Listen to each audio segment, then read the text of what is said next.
Hello and welcome to another episode of the Think Rugby podcast. I am your co-host, Andy Moe, and after last week's comments, would you like to introduce yourself with your name, person on the left? Yeah, I'm South Africa's worst nightmare. I'm Sam Kelly, apparent host of this podcast, and I have upset some South Africa fans, so I feel I need to address this first. So, where do we begin? The last episode we did, reviewing the Rugby Championship, well, how do you think it went, Andy? Going by the views now, I think it went alright. I think anything involving South Africa, like rugby, just does so well on YouTube. I think we should just cover it. I'm looking forward to Autumn Nations. I mean, we can use that as the excuse to cover it every weekend. Exactly. So this episode we will be focusing on South Africa. I'm joking, not. We'll be focusing on something a bit different. So watch the views just go, because every time I mention South Africa, they fucking shoot up. But nevertheless, so apologies to another South African fan in the comments who actually YouTube demonetised or blocked their comment because it was so derogatory and so vulgar towards myself. How dare they? But nevertheless, chuckle in the background. But nevertheless, I don't hate South Africa. I might have a slight agenda against them, but I actually generally like South African. I like the players and that, but sometimes they've got a bit of an ego. But said that, you need an ego to be the best. So that's it. The rest of the comments, thank you very much. Random factually with absolutely massive spiel. I don't know how you had the time or mental capacity to write all that, but you've really incited me into the more South African rugby and just the club rugby side of things in general as well. I will not read it out because we'll be here until tomorrow morning. Okay then, where would you like to begin today, Andy Moe? Well, we can start with Derby weekend in England. Yes, seeing how I'm down in this country, in the southwest, we'll start with the Derby weekend. Although we will start up north with the Sale Sharks vs Newcastle Falcons. Now, I think going into the game, Sale's did pretty well. They actually had a really good end to the last season. And, I mean, well, Newcastle's Newcastle. I can't remember the last time they won a game. Certainly not over a year, anyway. But they are on a 3-game losing streak. Actually make that 4 because they just lost to Sale Sharks 43 points to 10. It does look like the game was in Manchester, where Sale, or Salford, wherever Sale play. So it wasn't a away game, but nevertheless, it was a bit of a doing. 28 points to 3 at half time. One of the best games of the weekend, and I would. Okay, no, that's a lie. It's the second best game of the weekend with Exeter Chiefs hosting Bristol Bears. Now, of course, I was supporting Bristol Bears. Who would you have supported in this outing, Andy? And don't just be saying Bristol because I'm here, but yeah. Yeah, I probably would have wanted Bristol to lose with the fact that you're there. No, thanks. Thank you very much. So we had Exeter vs Bristol. This game was actually really, really entertaining. It was very end to end, and to be honest, I think Exeter kind of lost the game to themselves, just through sloppy play and just kind of switching off. Eventually, if it wasn't for their two wingers, Faye Robosso and the other young lad who's literally just like a Faye Robosso regen because he's literally like exact same attribute wise and speed wise. They got 2 tries each, I'm pretty sure, which I mean that's 20 points. Exeter only got 35 points. So at the end of the day, if they weren't on the ball and scoring all those points, they would have been miles behind. But having said that, Ibitoy did score a hat-trick for the Bears, so you could maybe say the same. But Bristol Bears won that game 35 points to 40, which is a huge result away from home. And Exeter have now lost, is it 4 in a row? I'm pretty sure it is. Which is, I mean, from a few years ago to going and winning the bloody thing to now being not wrong, second bottom, it's not looking very good for them at the moment. But what I will say about Exeter is their games, they're getting beat, but they're not getting convincingly beat. Like this was just a 5-point game. They were in it all the way to the end, more or less. Same goes for a lot of their games. They're getting points, they're getting losing bonus points as well, which will probably have big significance in the grand scheme of things come the end of the season, especially if they kind of pick back up in this coming into like the, well, I wouldn't say midway point because still tons of rounds left. but coming into like the winter kind of months, getting those points are very, very vital and key. The game of the week or weekend was Gloucester hosting Bath. Now. This is one of the games that I'm actually focusing a lot more. Gloucester 31, Bath 55. Now, this does not reflect how the game actually went. The half-time score was actually in Gloucester's favour to 24 points to 17. Zach Mercer played an absolute stormer, as he usually does. I have no idea how he's not been called up to the England squad more or in recent times. He did show a bit of inconsistency, which led to Glanville's length of the field try when he just more or less threw the ball away. Like basketball throw over the heads of the opposition, which was very silly because de Glanville just pounced it and scored from like an 85 metre try. But nevertheless, he had a pretty solid game and he's kind of shining light in not a failing Gloucester team, but a redeveloping Gloucester team. Obviously, last year it wasn't too good, but because they've got players such as Ludlow, they've got Mercer himself, they've now got Christian Wade back in the mix, who I think is an absolute superstar. Shingy went to the American football, and now he's back. Well, he's been at Darson, and now he's back in Gloucester. So they've got very good players, and I just think it's a matter of time before they click, because they have won games this season, which is really, really important. I mean, albeit I'm pretty sure it was maybe Newcastle or something one of the games was, but everybody beats Newcastle. Newcastle doesn't count. Let's just keep them out of the equation. The next couple of games, we've just got a couple left. One, Leicester Tigers facing Northampton, huge one, and I never expected this result. It was in Leicester, but it was 24 points to 8 to Leicester. Huge, absolutely huge against the last year's champions. And we also had Quins defeated Saracens. Now, once again, I never really seen this coming. Yeah, being completely honest, like Saracens, they're second in the league now, but they were the only team that were unbeaten in the first 3 games up until this weekend. Quins had other ideas. I think Marcus Smith played extremely well. He's so explosive. Like, it's a shame that he's a bit of like a pick and mix. You just don't know what you're going to get on the day with. I can't believe I used that analogy about Marcus Smith, but you just don't know what you're going to get at the end of the day with Marcus Smith. This weekend, you got a very good result with him. He was just ran the show, used his kind of dynamic kind of play style, a bit like Finn Russell, that kind of maverick. Apart from he's got a bit more fizz about him in terms of a horse stepper and whatnot.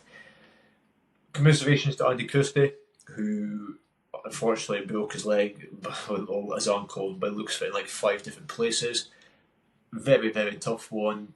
Not very good from a Scottish rugby fan perspective. I'm sure you'd agree there, Andy, especially leading into the Autumn Internationals and also the Six Nations. So, yeah, it's not looking very good. But, I mean, do you think it's going to have that much significance for Scotland that he's going to be out for so long? Well, I do think that it's going to not help with the competition for places. I mean, Scotland were maybe not the best team in the world, but we do boast quite a lot of kind of wealth of options in the back row. And Andy Christie, for me, probably were kind of nailed on back rower.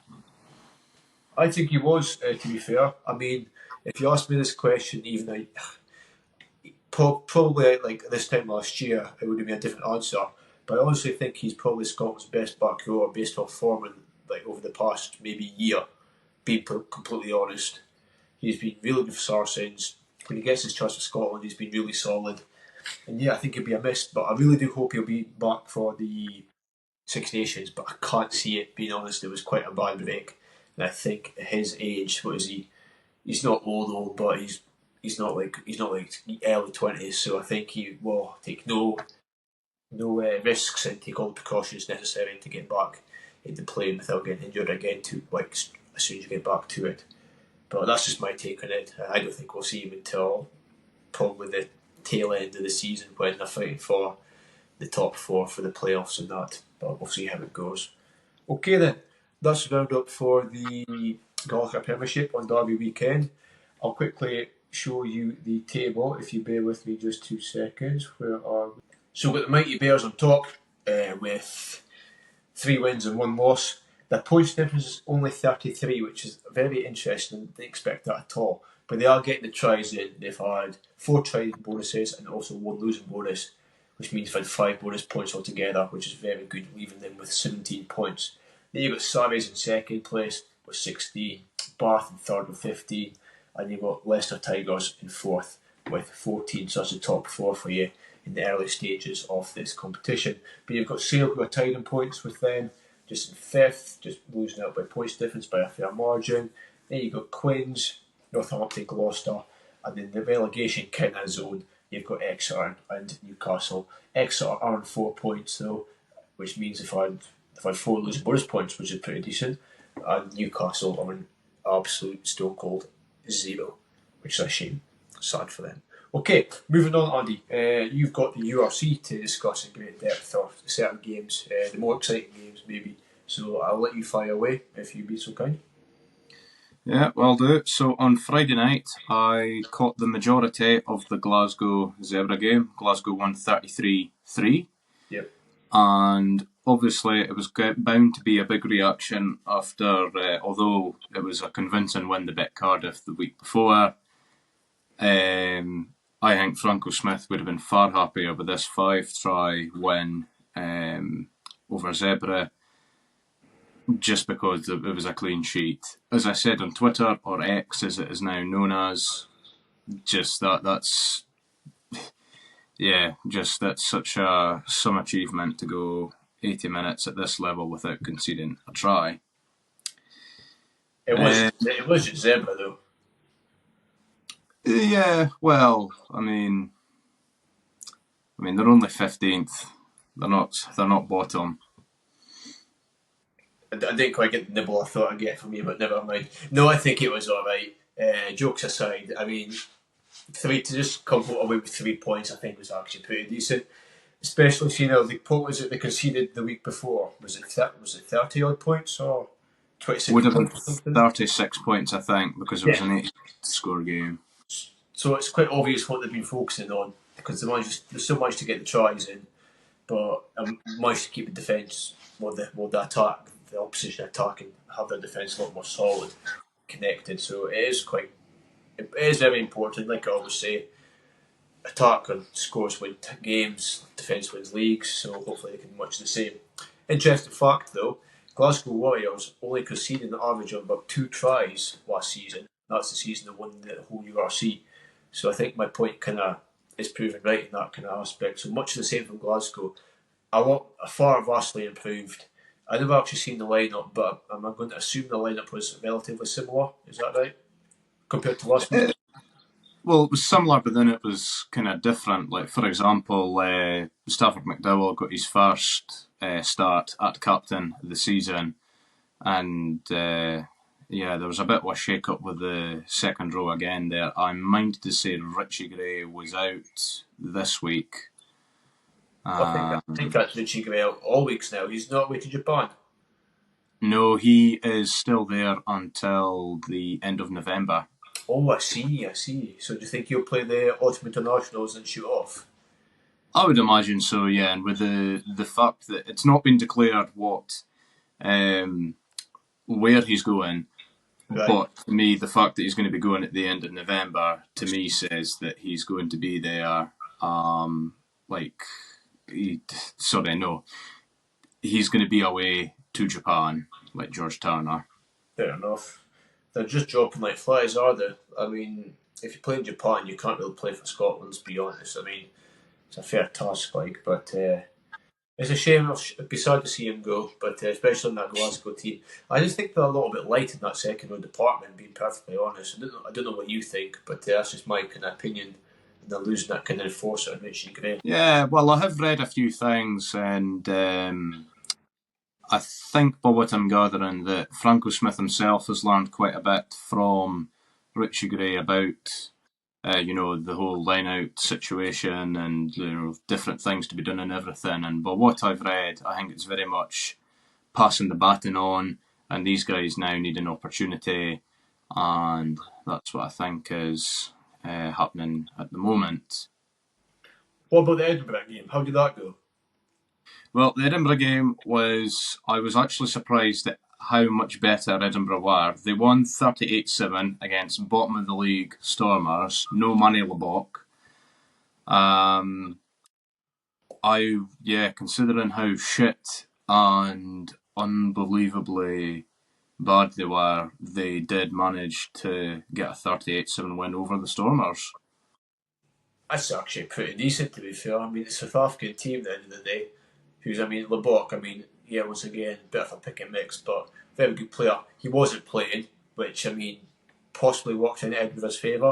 At the same time, South African teams seem to have so much depth that it shouldn't really have too much of significance because they've got a whole other wider squad to pick from and play as well. So, no, I'd be quite happy with that result. It was not the Hive, was it?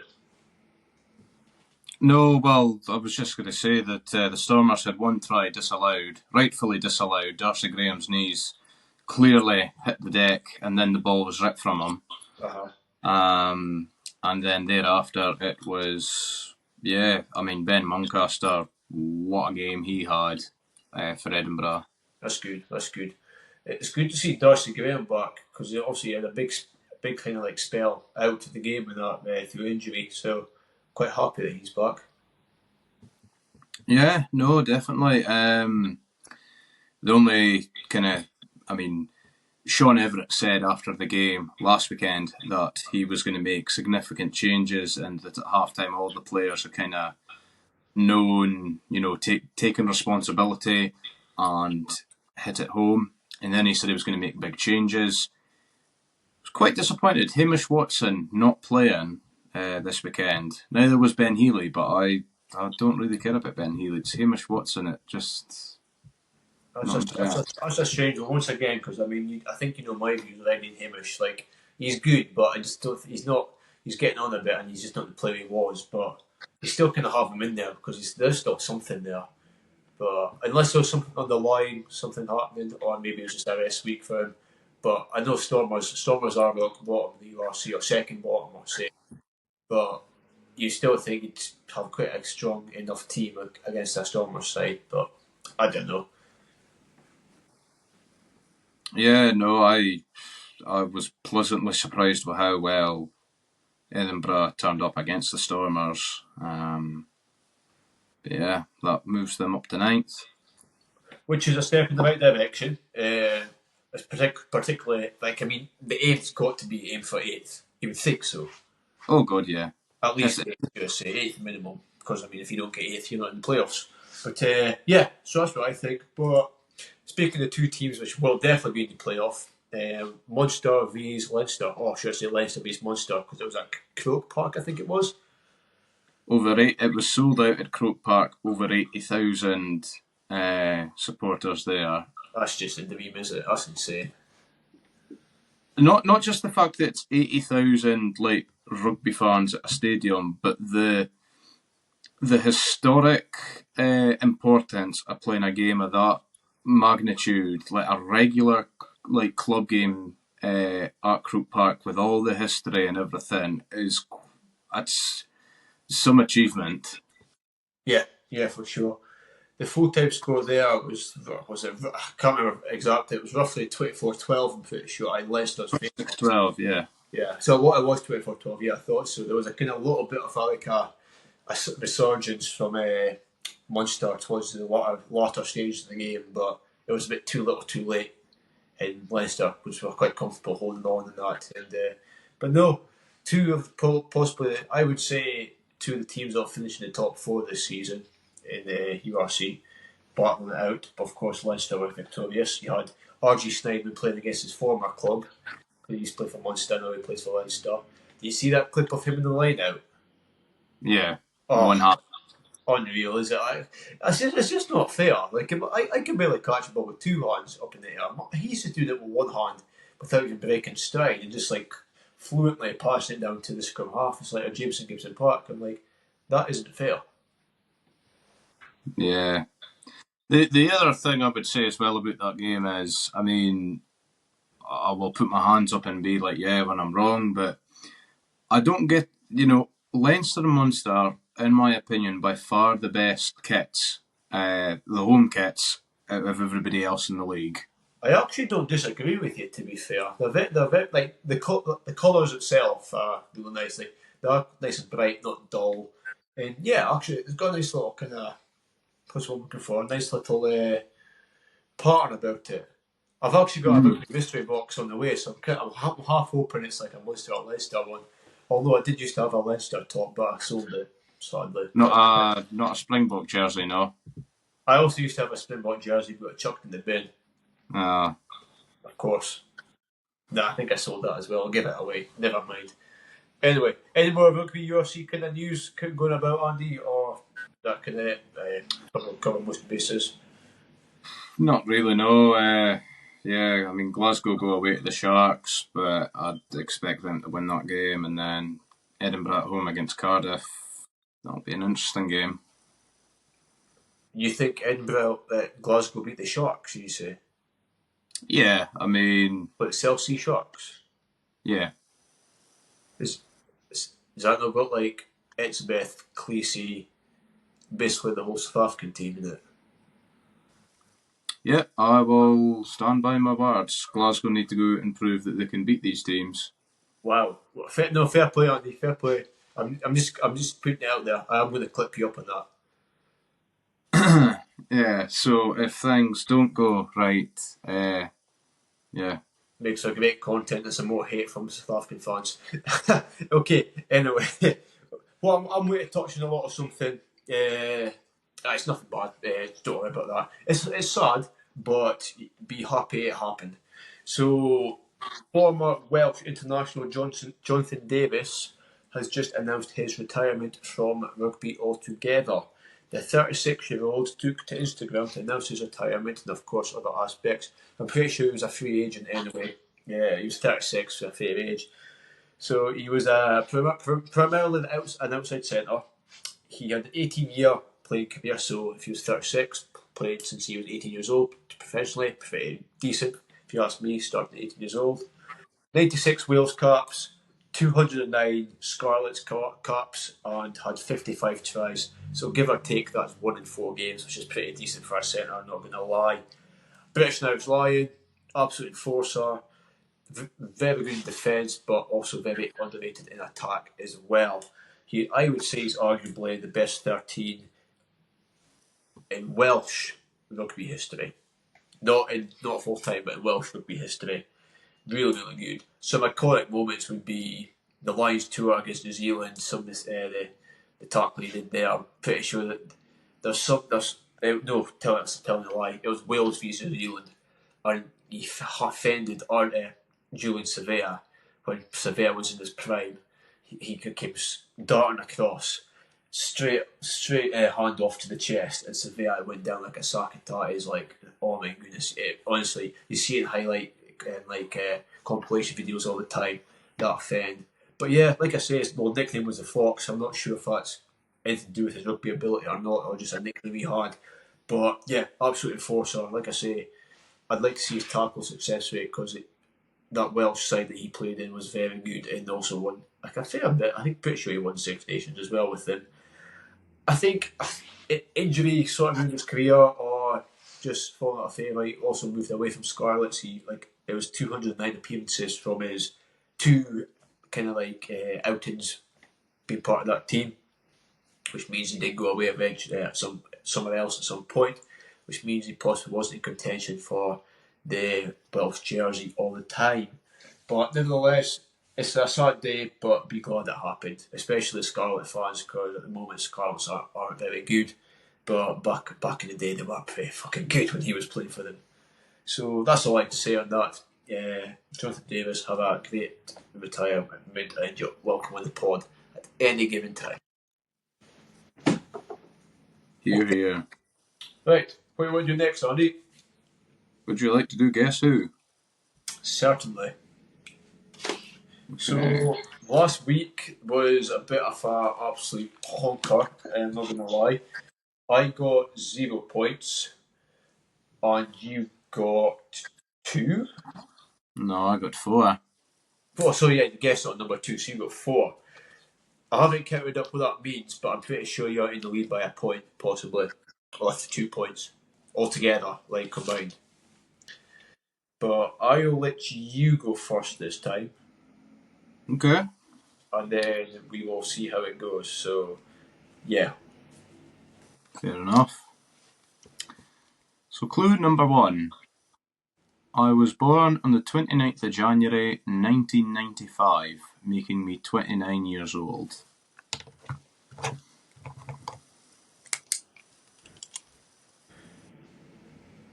Okay, well, thank you. I don't really know. I don't really study dates of birth for the rugby players that I follow, but I will give it a little guess. If you're 29 years old, then I think you are going to be called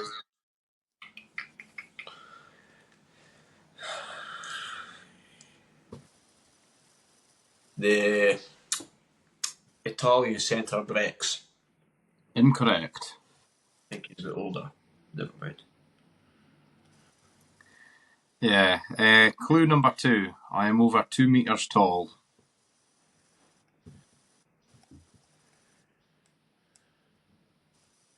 RG Snyman. Yeah, correct.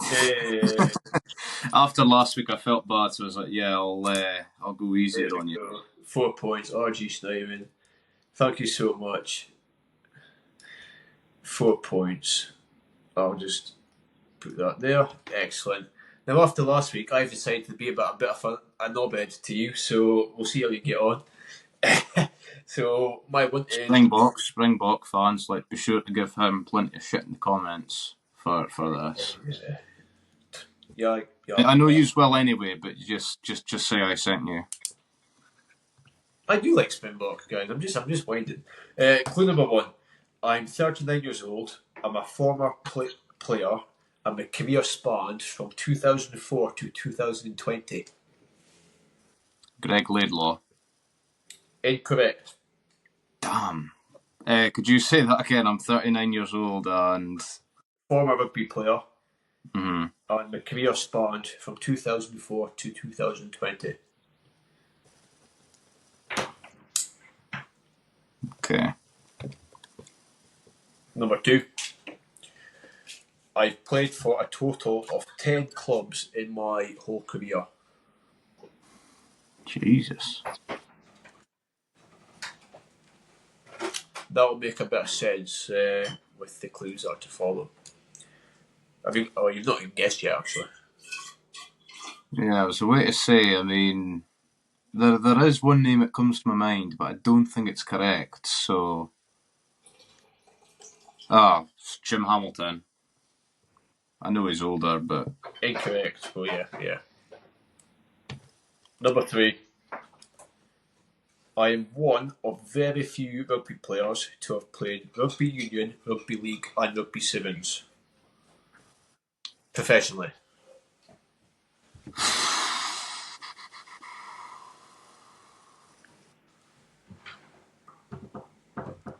Oh. And I hope that kind of helps the club kind of thing. Mm-hmm. That does make much more sense now, yeah. Doesn't mean he was just a rugby club mercenary. He actually did different kind of rugbies. Oh. There's a name on the tip of my tongue.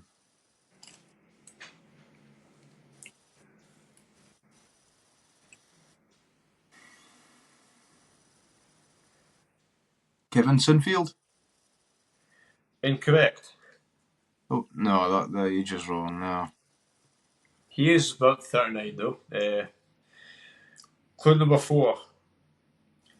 I've played 58 times for the All Blacks in the centre position and scored 13 tries. I don't know anything about the All Blacks. Remember the playing career, how long it spanned out for. Oh my god. And the different kind of rugby like kind of things, all kind of rugby's played. So league, union, and sevens. This isn't my answer, by the way, so don't take the words out my mouth here as my definitive answer, but I'm thinking like John Olomu played sevens, but obviously he didn't play rugby league and he is also dead. I was just like say he fucking in the ground since 2015. Rest in peace. This is annoying me, this. a bit at home. If a lot of people has got it. Leave in the comments what number you got it at as well, guys, and tell Andy what hurry up with his guess, because I think he's stalling. I think he's maybe. I think I genuinely don't know, which is the problem. Hazard the guess. I think he'll get one little point at the end. Tony Fitzgerald. No, incorrect. Number 5. I became New Zealand heavyweight boxing champion in rugby off-season. Sonny Bill Williams. It's Sonny Bill Williams. Well done, Andy. I'll give you 1 point there. Congratulations. Why didn't I guess that with the centre? Yeah, that's what I mean. You've got to gather all the information and really try to digest it. To be fair, pressure situation is a lot harder. When I used to do these on the podcast when it was on Spotify, if you ever want to listen to the old rugby waffle, I mean, it's very outdated, but go head over to Spotify, you'll see the stuff on there. I did some guess who's on there, and when you're doing it there, it's like, yeah, you can pause it and think about it and go back to it and repeat the question and that. When it's us two, you've got to really, really think on the spot. So it is a lot harder, but you've got 1 point there, Andy. Congratulations to you. But if you never said that thing about the rugby league, I would have gotten that, I think. Really started at rugby league. That's where he learned his craft, was rugby league. Absolute unit. I wish he never had. Happy he left, but he was so good. I once seen the clip of him being knocked out for a couple of moments, and you could see him getting up, and you're just like, oh, for God's sake, this is why it's if in doubt, sit it out. He was very clearly away with the fairies for a couple of minutes. That was back in the day when rugby league was there was very little, there was of course rules, but a tackle was like a shoulder charge to the face and it was fine. But I mean, it was fucking brutal, But long gone are those days. Even though rugby league is a bit more physical and dare I say it, better than rugby. Yeah, I'm joking. Don't cancel the podcast. It is good though, very good. I do love league, but I also love union as well. So yeah, that is that. So hero and twat of the week. What have you got? Give twat of the week to yourself for that comment. But I've got a hero of the week. Wigan Warriors won the Rugby League Grand Final. Okay, I won't do that one. We will have... Yeah, folks, if you want to leave in the comments about being a new co-host for me, just let me know and we can move forward with rugby union content. To be fair though, if there is any rugby league folk out there, drop a little DM or anything. I've got maybe on Twitter, on X, on either YouTube comments or TikTok at Think Rugby Podcast. Just give a little DM, see what you think, because when I'll be doing live streams this season in particular, the rugby league season is just finished, albeit. If you'd like to see a rugby league game streamed as well, or just solely rugby union, maybe some rugby sevens if you want to see that. Because if you're slandering rugby league, then surely you've got to slander rugby sevens as well, Andy. Because that's not rugby union, is it?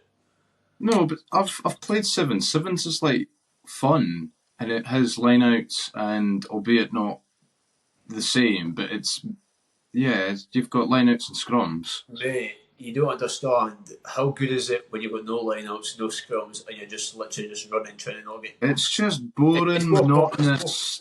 It's more complex than just trying not to get hit and running up. But you've got to be so much better off. Here's the things of rugby league is a game, rugby union is a sport. End of. What? Whatever. Okay. Well, I'll give you to disagree there. Right. Hero of the week. Back to the point. I have a few honourable mentions. Go on then. Hugh Jones for his performance for Glasgow on Friday night. 2 tries, exceptional as always. And the French Rugby Federation with their firm opposition to the 20-minute red card rule. You're a fucking dick. I said it off air, and Sav disagreed with me. We can discuss this just now if you want. Yeah, fuck it, let's do it. Uncensored, off the cuff. I think it's a great idea. having the 20-minute red card. Reason there's lots of pros and cons, but the reason I feel is because I just think if you look at all the big games that have happened, like the Rugby World Cup final, some Six Nations games that happened last year, tons and tons of games. I would sometimes like when it was England Argentina in the World Cup in the pool stages, that was a bit different, but because I had George Ford on the show there. But that is a once in a 1,000 that's going to happen, where the team that gets sent off is going to gets a player sent off is going to win. Other than that, you're putting a hell of a lot of pressure on that team to keep going, especially when the rules are still so quite fresh, not law change, law changes. I'll say it to make it simple in simple terms, but they're still quite fresh. It's still quite a grey area. What's a red card? What's a yellow? I've seen yellows given as reds and reds given as yellows, in my opinion, and that's me trying to be get a bit of leeway and be pretty fair. So I just feel there's still a lot of inconsistency, and I think that 20-minute red card means the player that committed the offence out of the game for good, which means if it's early on, they've had to take a sub early on, like a player on early on, but also play without a player for 20 minutes, which is still that's a quarter of the game. That means they won't have that sub for later on in the game, which means it could have, in the professional game especially, have a really severe negative impact on that team with them still having a fighting chance. That's the reason why I think it's a good idea. Andy, fire away. Why do you think it's a bad idea?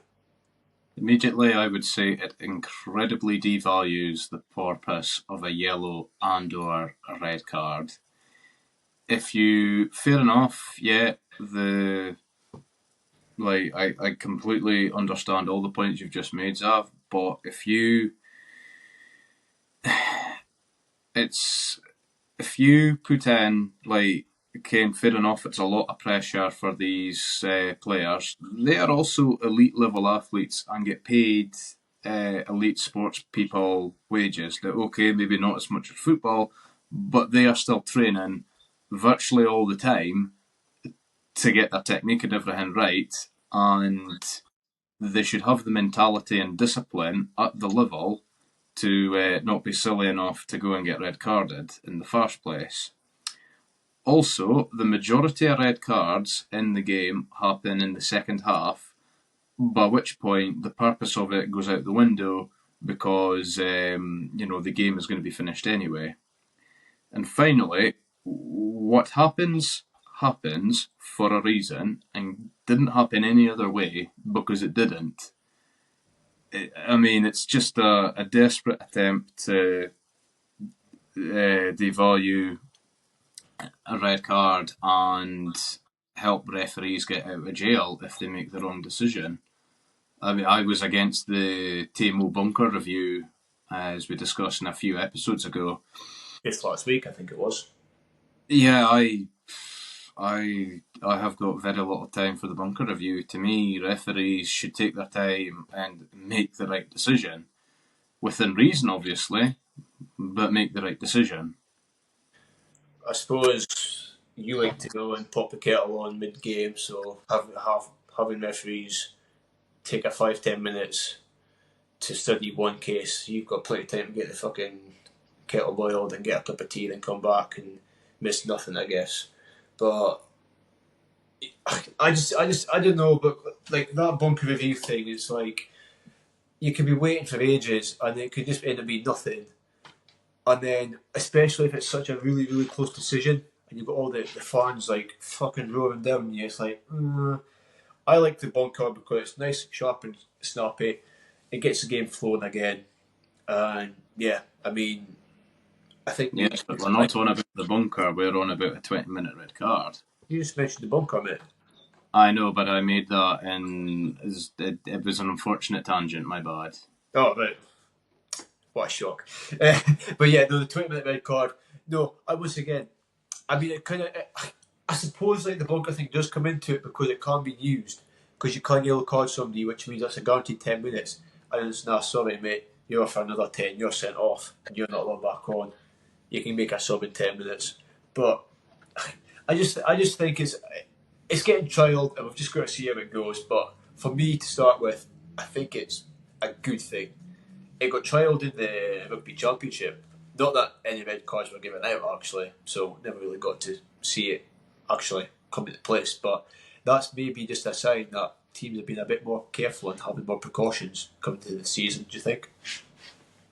Well, I mean, to me, it's just the fact that they're elite level sports people and that they should be trained not to be so silly and get themselves red carded in the first place. Yeah, but if you looked at the World Cup last year, how many red cards were there in the World Cup? Every like three or four games had a red card.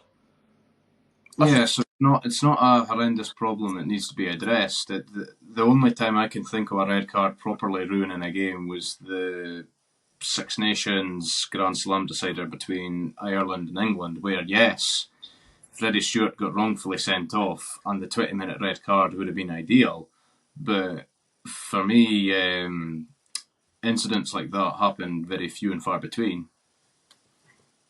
Sam Cane in the World Cup final. Kepu got red carded against Scotland for Australia. This was back in like 2019. Try to think of another one. There's none that really is proper stand out. Yeah, but those are the couple that do for me, and I just feel it kind of ruins the game. I think, yeah. Should we agree to disagree and move on? No, but we'll move on. So we'll get another hero or twat of the week anyway. I've got one. How about the Scottish ladies? Albeit they just lost, but the Wallaroos are an incredible team. Like, I didn't realise how good they were, but holy fuck, they're good. And Scotland just lost out against them in the last 5 minutes of play, but they finished second in their group, which means they've qualified for the Ladies Rugby World Cup, which is a great achievement. Scottish rugby, in the ladies' aspect, is on a bit of a roll just now, I feel, and it can only be a good thing for the future. No, good. I've actually started to follow ladies rugby a bit more. I don't know if it's because I'm becoming a bit more feminine, or just because like I'm just a bit of a rugby addict. But I've been following a lot more than I used to. But so that's really good to see. And I think they finally managed to pump some. A bit what should I say if I'm saying pump when the ladies are involved, and they really try to pump some. What's I looking for?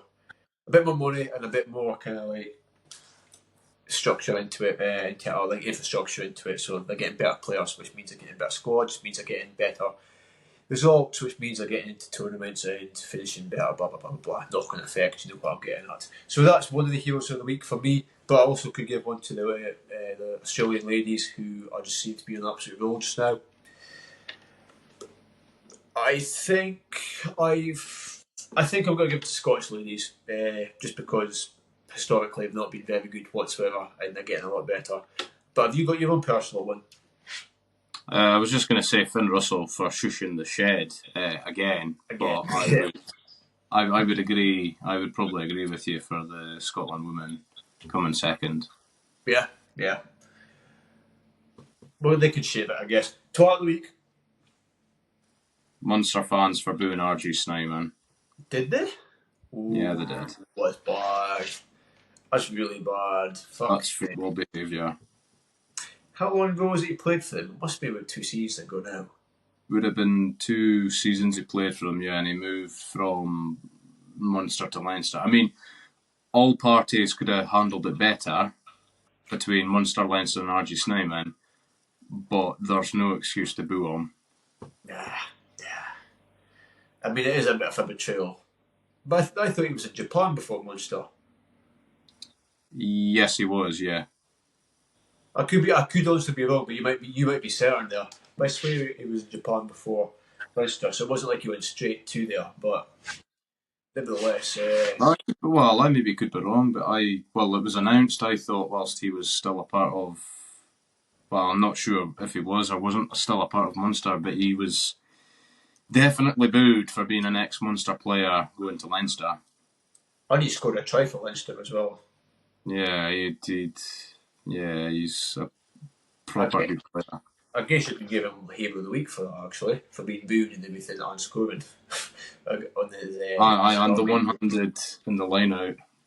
On that 100 catch. Oh, that sounds sexual. Like, Yeah, so that's a fair one. I mean, I said the Wigan Warriors as a joke, but I'll give that one a kind of miss. How about for twat of the week? We could go. I was going to say Newcastle, but that's quite a standard one these days. I know Exeter, Exeter, Okay. Exeter Rugby. They just can't. They just can't seem to do it. They're always just falling short, and you get fuck off for finishing second. You're the first losers, but well, I mean they're second bottom. But in terms of each game day, they're the first losers, and they are getting very little. And from being a team that they once were, from dominating the Gallagher Prem to being second bottom in the league, isn't really a good look for them, especially with being the most southern kind of team, all down like Cornwall, Devon kind of way, where they've got a massive playing pool because nobody else can touch into there really, apart from Exeter, down Cornwall, Devon kind of area, should you say? So I think it's pretty poor for them. But they produce some brilliant players, but it's quite seem to click this year. But yeah, so I'd say Exeter for the time being. I think they might click into gear eventually, but nah, they're not doing too great. It's been a slow start for them anyway. Very slow start. Okay then. That's all from me, Andy. Have you got anything else to add before we go? Not at all. Just like and subscribe, folks. Keep on commenting. Yeah. Not Facebook, YouTube, X, and TikTok. Follow us all there at Think Rugby Podcast, and also at Andy Mo on Twitter as well, and TikTok if you want to see his old farming videos. I've looked at your page, Andy. So yeah, so that is us over and out for another week. Stay tuned for more and some more like little side 10-minute videos as well, which we will be doing. Don't worry about that. And yeah, stay tuned for the next episode, and thank you very much for watching. See you in a bit, guys. See ya.